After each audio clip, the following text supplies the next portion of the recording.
we are the Youth Red Cross group from Euskirchen, Germany, and we're here for the fourth time, and we love the spirit of the Pia Colada. I came delegate from Indonesia to Solferino to join the torch march to memorial Henry Dunant. Foi curioso e ci così spiare.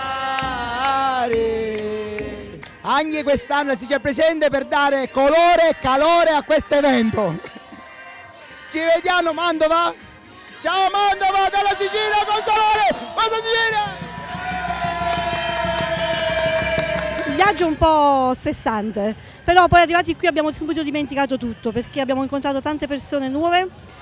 Tanta animazione, tanta gioia di vivere, tanta voglia di far parte della Croce Rossa. Questo è un anno particolare, sono 150 anni della Croce Rossa italiana, quindi è un motivo speciale per celebrare ancora una volta tutti insieme questa ricorrenza particolare. Sono oltre 37 le società, i rappresentanti delle società nazionali provenienti da tutto il mondo e migliaia di volontari che stanno arrivando da tutte le parti d'Italia, quindi è un momento sempre emozionante. La forza della Croce Rossa è nei volontari, anche nel personale dipendente che comunque svolge un ruolo essenziale. L'importante è guardare al futuro. Ci sono state delle novità, le stiamo affrontando perché noi dobbiamo saper adattarci a un mondo che cambia. Questo è l'aspetto più importante per la Croce Rossa e anche per tutto il movimento di Croce Rossa e Mezzaluna Rossa.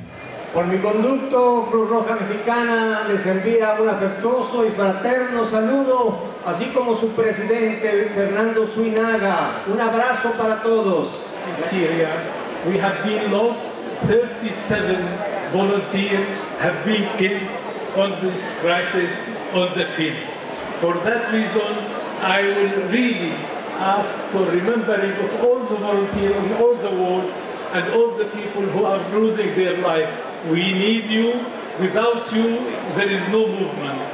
Quello che ciascun volontario non deve mai dimenticare è di farsi trovare preparato davanti alla difficoltà. Questo è il messaggio che noi vogliamo portare con noi, continuare un'opera della Croce Rossa che è sempre presente dove ci sono delle difficoltà, dove ci sono delle vulnerabilità, ma perché dietro ci sono percorsi di formazione, c'è un impegno, c'è preparazione, non c'è approssimazione e questo ci rende l'organizzazione straordinaria che siamo. Per cui grazie di cuore, buona fiaccolata a tutti, ci vediamo a Castiglione delle Stiviere, grazie.